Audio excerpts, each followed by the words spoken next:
Welcome to Face to Face. This is a show about change and what's next. It's a show that asks questions and peels back the layers of our average everyday experience and goes beyond scratching the surface. We interview people doing incredible things who are making a difference around the globe. Join me as we listen in and get one step closer to understanding that big ideas shared create collaboration. Collaboration can inspire community, and communities create social change. I'm David Peck, and this is Face to Face. So my next interview is with Scott Adkins. He's an action hero movie star. He is a movie star. He is a guy who clearly doesn't take himself too seriously, though, because, that comes out in our interview, and you're going to have to listen to it to find out a little bit more about Scott and who he is and why he loves action movies and why he has been studying martial arts for most of his life, actually, since he was a young boy by the age of 10. I mean, this is a guy who would be very comfortable in a John Wick film. Just comes to mind because I've seen it not so long ago, but who also is stepping out and trying new things. And Max Cloud is it's a satire, it's a comedy, it's an action movie. It's just a whole it's a whole lot of fun. And Scott really has a fun and edgy comedic beat about him. He really does, right from the get-go. And we certainly had a great time together and had a few laughs, but also talked a little bit about not only about movies, but why the cinema is so important and why we can't lose them. And we talked about martial arts and some of our favorite movies and what it is about that, the focus and the intention of being a martial artist and how what a gift it is to know the direction that you're heading in your life. And Scott's known that for a long time. And we didn't get into sort of the background on that, and I'd love to maybe down the road, but something about his passion really comes through. And that's not something you need just to be a great actor or a comedic actor. It's something you need to pretty much do pretty much everything. It's about passionate, intentional commitment. And Scott and I talk a little bit about that. But the film's Max Cloud. It's coming soon to a digital theater near you, and it's a lot of fun. It's kind of crazy on a certain level, but it's there are laugh out loud moments. So if you like video games, if you certainly if you like the '80s video game genre, you're gonna love this film. You're gonna have a lot of fun. It's kind of a and I even sort of suggested to Scott, Ready Player One meets Ghostbusters, meets Jumanji. I mean, I don't know if that helps. But anyway, we talked about those life-changing moments too in film, and for me, Ghostbusters was one of those. And Scott really has this wonderful comedic edge. So you'll have to step into the film.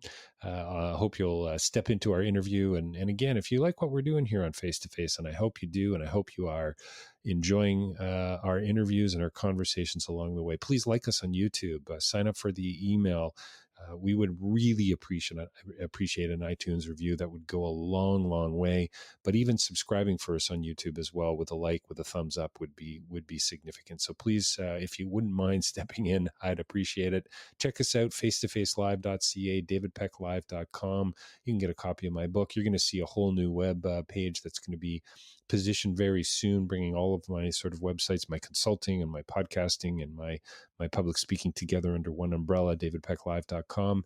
And, Spotify, iTunes, if you've reached us through that way, thank you for joining us today. And again, a review would be so important and would help us socially mediate the heck out of this. If you can, send it to your friends and to your family for sure, but to your friends, and please help us get word on the street about the good things we're doing here at Face to Face, and we'd appreciate that in a big way. But coming right up, don't touch that dial. Scott Adkins here today to talk about comedy and behind the scenes and martial arts and his new film, Max Cloud. Well, welcome to Face to Face. We're joined by a very special guest here with us today. I think calling in all the way from the UK, somewhere in the UK. We've got Scott Adkins here with us today to talk about his really fun new film, Max Cloud. Scott, thanks a lot for joining me today. Well, thanks for having me, David. Glad to be here. It's nice to have you on Face to Face. And it really is nice to be face to face. It's so interesting when I do film festivals. often we're doing phone interviews, and Zoom has kind of changed everything. So it's really what a pleasure to see you. And where, I mean, without giving away too much, where are you? Are you in London? Are you? No, I'm in Birmingham, Oh, England, which is where I'm from, which is where I nice. grew up, and it's where I've remained. Wow, that's interesting. That's interesting. Yeah. I've actually got British roots. I have family in Luton. Okay. Yeah, I Yeah. believe the correct phrase is "dirty old Luton." Is that what they used to call it? Is that right? I always think of that guy Bronson when I think of Luton. You know, the UK's most violent prisoner. Bronson was from Luton. So Is for some that reason, he always pops into my head. is that right? Eh? Well, Yeah. I grew up. I grew up. I visited several times. My mother, my dad, British roots, of course, and my mom has this thing for the crown, of course. You know, who doesn't really? Oh, So show. yeah, yeah, and a longtime fan of Monty Python. So really, is there anything else we need to talk about? That we can agree on. Yes, Monty That's Python, amazing. So, hey, listen, so much to talk about. Honestly, as I dug a little bit deeper into, as soon as, I think, can I say you have a recognizable face? Is that okay? Yeah. And apparently, I loved in Max Cloud how it keeps that there's so many running jokes. And by the way, congratulations on the film. Oh, thank you. No, I'm glad you enjoyed it. Yeah. Oh, listen, man, it was really genuinely so much fun. And I mean, I It's watch a lot of different, isn't it? It's unique. it's very different. It's very unique. I kind of went, what was the line? Ghostbusters meets Ready Player One meets Jumanji. Like that's kind of how I felt about the film. Yes. What was the first one? Ghostbusters. Do you remember Ghostbusters? Ghostbusters. Where's the Ghostbusters coming in from it? Well, just I don't know. Just sort of. Well, to be honest with you, I think it's your comedic beat. You've got a really. Am I the new Bill Murray? That's Wow. I'm Hey, going to be Bill. incredible. Bill. Apologies, but Scott's way better looking. That's all I'm going to say. Yeah, I'm going to do Scrooged too. There you Let's go. go. Yeah, what was another? I mean, he's done some wonderful Oh, yeah. stuff over the years. But hey, well, you know what? There's a great question for you, Scott. Is that the kind, comedic? Your roles have been way more serious. I mean, action hero. I guess we could call you that, I suppose. And I've got so many questions about that and the martial arts and how you got into all of that in the beginning. But is that kind of where you're hoping to head? Even though this is sort of, as you said, a different, unique role for you, do you want to step into a more serious sort of space with respect to the scripts you choose and the films you want to appear in? Does that make sense? Yeah. I don't know. In some of my more recent movies, I've lent more into the comedic side of thing. And the reason for that is that I started writing some scripts and being very heavily involved behind the scenes. And the truth is that I hate these action films with these po-faced heroes that are taking themselves really seriously. Right, I right. find it boring. And I've done quite a fair few of them, to be honest. But I just came to the revelation that I'm sick and tired of this. I don't want to do that anymore. And so one of the reasons why I was stepping behind the camera and creating projects for myself was I wasn't satisfied with what was coming to my desk. You know, it was all the same old stuff. Right. And so, as you were saying, you're a big fan of Monty Python. I am too. And lots of like English shows from back in the day, like Blackadder, and there was a show called Bottom, which was hilarious. I don't know that one. Adrian Edmondson and Rick Mayall, and they used to just beat each other senseless. It was completely ludicrous in a kind of Three Stooges sort of way, but much more violent. Wow. And I love that. And so this is the sort of thing that I'm trying to inject into my films now. And I'm talking about Accident Man or Avengement or Debt Collector, which I've been involved behind the scenes. But this one, Max Cloud, came out from left field. I wasn't expecting it, but they offered it to me and they didn't know anything about me other than I'd done a lot of action films and Right. I probably would suit this character. But in terms of whether I could do any comedy, they had no idea. But I was starting to think, oh, I'd like to try something like that. So it came around at the right time. And it was a couple of years ago, this time in December, up north in Yorkshire, Oh, that okay. we shot it. And I just got stuck in and went for it. I'm Max Cloud, and I don't have time for death.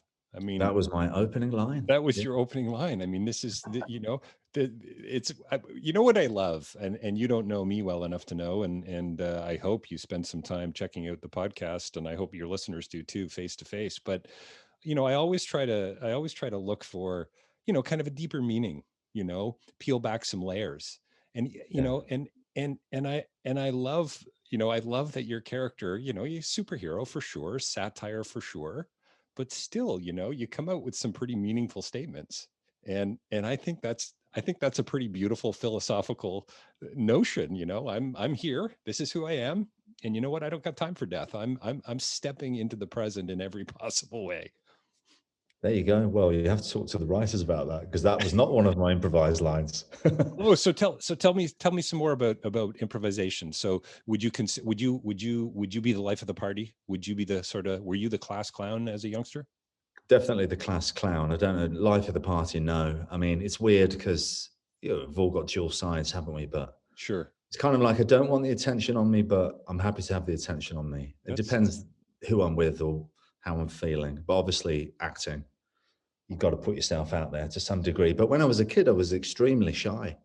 interesting. Yeah. So like with a lot of eyes on me, I would tend to shrink into my little shell and not want to be there. So Max Cloud goes back to the dressing room, changes, gets on his motorbike or whatever, hops in a cab and heads home. Very different guy.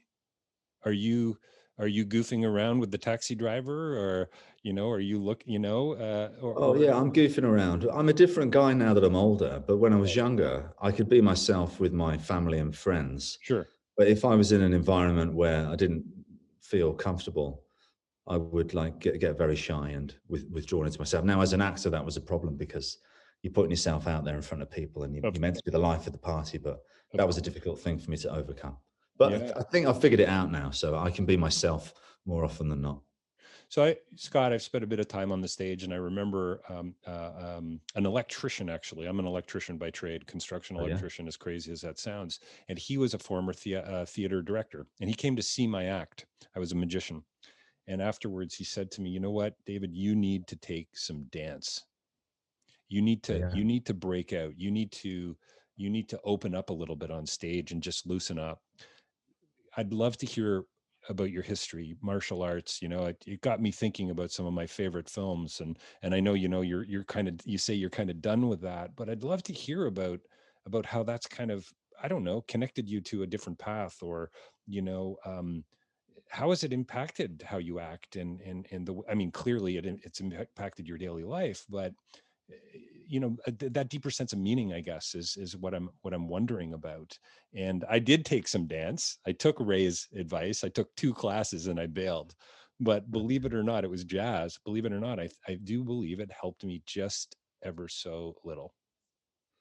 Yeah. Well, if you need to put yourself in uncomfortable situations to grow, don't you? It's good. And that's part of the reason I did Max Cloud, because I want to do something different. I want to grow as an actor. I want to grow as a filmmaker. Don't want to hedge my bets and play it safe all the time. And that's all part of it, isn't it? Martial arts for me is, it's who I am. I've been doing it for so long. It's just a part of who I am. I started when I was 10 years old. The reason was because my dad and my brother did judo, and my older brother, I didn't want to miss out. So I went along, and eventually they stopped training, and I continued, and I never stopped. Judo, taekwondo, karate, kickboxing, MMA, many different styles.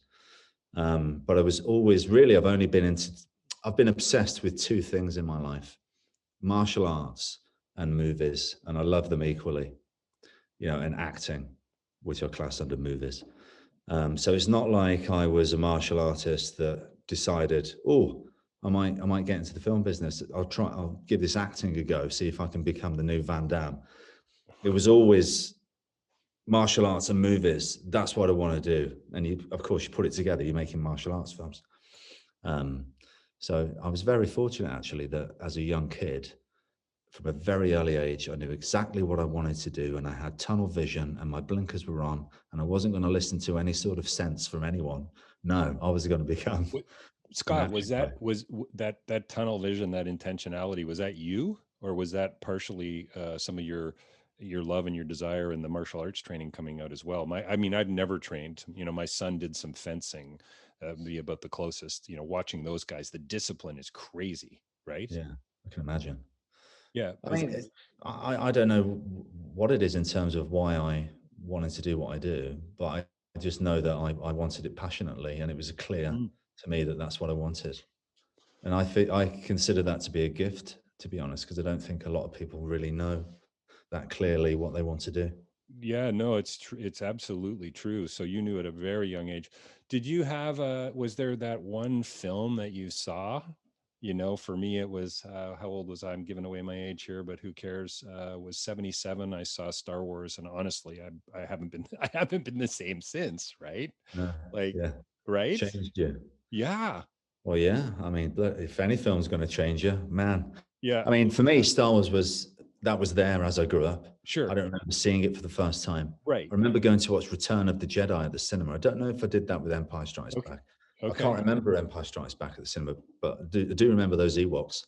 Yeah, Sadly, I think everyone does. Yeah. yeah, they weren't that bad. They weren't No, that. I guess not. When you reflect back, it's not so bad.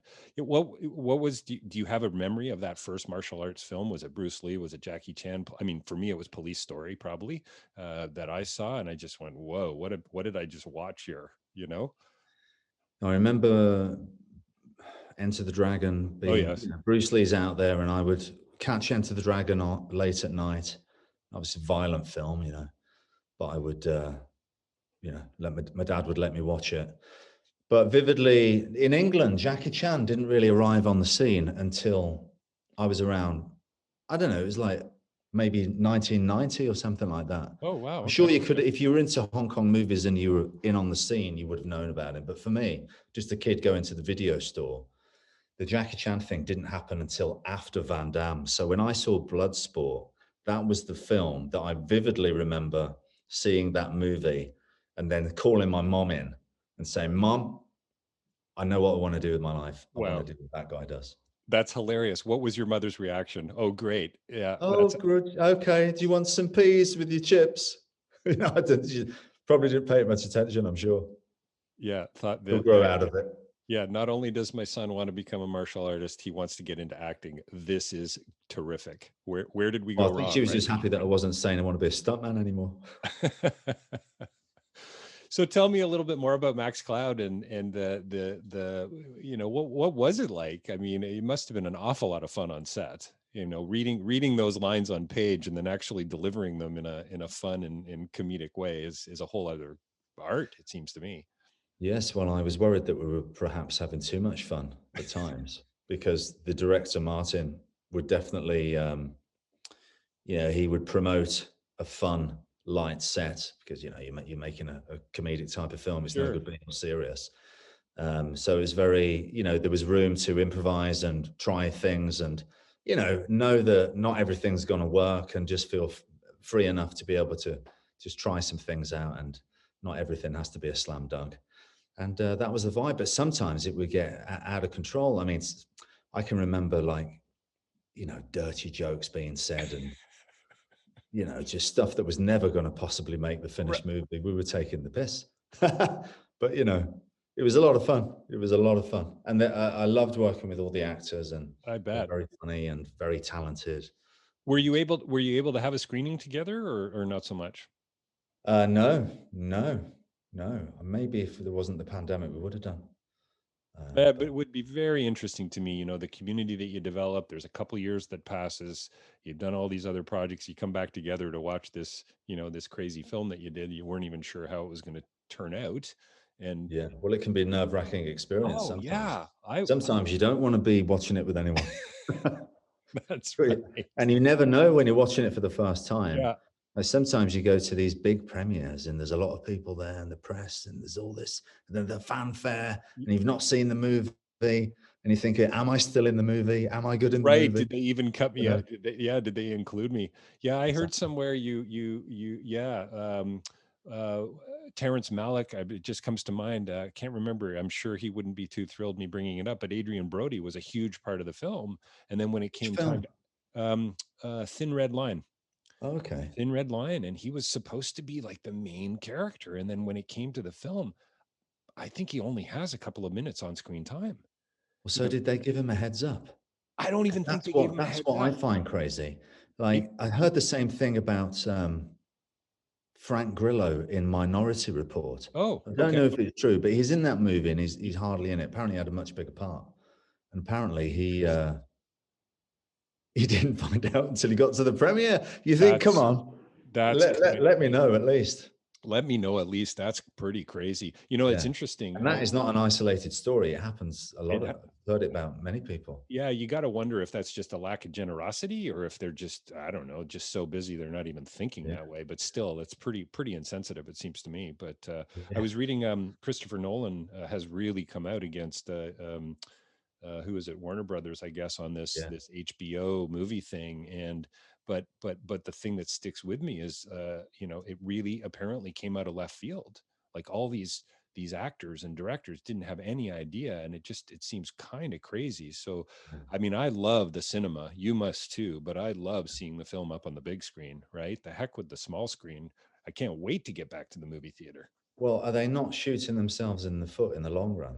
You I would mean, think so, I don't right? know what sort of situation they're in terms of, okay, they've invested millions, billions into these films and they can't release them in the theaters. How long do they sit on that? Do they need to recoup their investment now? Right. Or can they just wait? Or is it about just pumping all this money so that they can compete with Netflix and Amazon and not be left behind? Yeah, it's But the thing is, we need the cinemas we need them. We can't lose the cinemas. no, I'm with you, man. I'm with you. Yeah, That to me is like there's the soundbite for today's interviews. Today's interview. We can't lose the cinemas. we can't. I'm with you 100%. Hey, We're tell just me, going to rebuild them when the time comes. What are we going to do? we need to rebuild them. Can't we make people feel safer in the cinemas? Can't we Well, have more screenings, more screens showing the same film with people more spread out? I we mean, there my must be a way around it. we went to see we went to see Tenet as a family, and nobody was in the theater. I mean, there were 7 people in a theater that seats 500 people, and I mean, we had no issues, no worries, no Well, people pandemic. can fly on planes, right? Yes, And they say the air's filtered out enough right. that it doesn't affect. I mean, I've been on planes, I've not had COVID. I mean, maybe that's what to do. Invest in real good air filtration That, and that, space people out and advertise that that's been done. I don't know, but we've yeah. got to save the cinemas. What's James Cameron going to do with the Well, new Avatar movies? They're that's not going to streaming. it's true. What is he gonna do? It's hilarious. Yeah, you're He's absolutely right. got three films that have I cost over $1 billion or something. I interviewed David Thewlis recently for his film with Sally Hawkins, Eternal Beauty, and I asked him, anything you don't want to talk about. Oh, you know what? I can't talk about the Avatar movies. But Anyway, now you have. that's right. Now I have. Yeah, yeah. Hey, question, and I think we're probably going to have to wrap up soon. Sadly, I'm having a blast, and you say behind the scenes. I think I heard somewhere another interview you started with Shakespeare. Where do you think you're heading? Are you heading more behind the camera? I mean, are you doing a lot of writing these days? What's the future hold? Are you really tired with the action hero? Uh, No, you said I was tired with the action hero earlier. I'm not. oh, I'm not. cool. You've Okay. misheard me there. Oh, No, sorry, man. no, I love it. I love it. Now, don't get me wrong. It doesn't get easier as you get older. It Right. gets harder because the body is, it Yes, feels the bumps and bruises a bit more. But I genuinely love it. I'm passionate about action cinema, so I want to do it for as long as my that's body cool. lets me. Yeah, And yeah. and and behind the scenes. Well, yes, I would love to direct, and I think I will at some point. But it's finding the correct project. It's almost like, well, this could be a new career path for me. So you don't want to rush it. You don't want to make a bad film. But also, probably to get the funding, I'll have to be in it. And it's so exhausting making an action film with the budgets and schedules that I'm normally given, that to direct it as well, it would do a disservice to the film because you'd just be so tired. Mm, But I do think about it, yeah. I yeah, need to do something where probably I'm supporting. So you can put me on the poster. You can use my name to sell it along with whoever else is in it. But I could spend more time directing. I think you got a future in comedy if you want it, man. I mean, honestly, my favorite line was near the beginning where the line was something like, I think we're gonna have to check out the main hull to see if it's been breached. Like that was just So it's wide open. It's just wide open. You might as well walk out through the gaping hole in the side of your ship. It was just I knew we were in for a good time after that. Yeah. Well, Yeah. I enjoyed it. Yes, I'd like to Yeah. do some more. Well, listen, man, it's true. John Hannah asked you several times in the film if you were as handsome as people say they are. It's all true. And listen, man, I wish you well and congratulations on the film again. And honestly, thanks for the time. It's been seriously a real pleasure meeting you. And maybe someday you'll get to, I don't know, throw me around on an action film set or something.